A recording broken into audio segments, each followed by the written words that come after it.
Gerberas are an absolute firm favourite of people who generally buy bunches of flowers, and obviously they're regarded, generally speaking, as hot house flowers. And by that I mean these are plants that you couldn't really grow on your patio, or you couldn't even grow probably, easily just in a normal house. You'd need a heated greenhouse to grow them.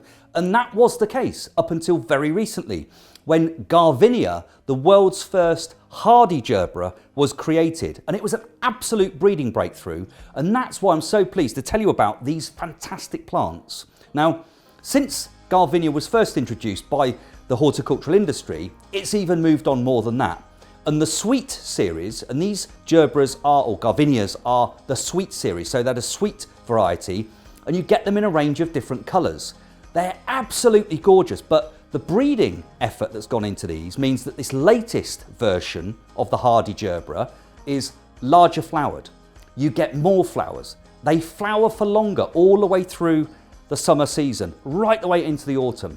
But the thing I love more than anything else is get them planted in your beds and borders outdoors in a well-drained position, ideally south-facing and ideally well-drained, and they will overwinter and come back year after year.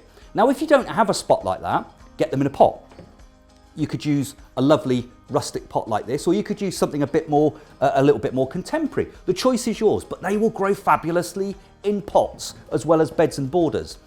But the great thing about these is when your gardening friends come round, they're going to look at these and say, hang on, how can you be growing Gerberas outdoors in your garden? These are things that should be growing in the greenhouse. And that's not the case anymore. Not for you, because you can grow these winter hardy, large flowered, repeat flowering, long flowering Gerberas outdoors in your garden this year, next year, and for years and years into the future. So get them now. Bring your patio to life with these fabulously cheerful, smiley, bright, colourful flowers, and absolutely blow the minds of all your gardening friends.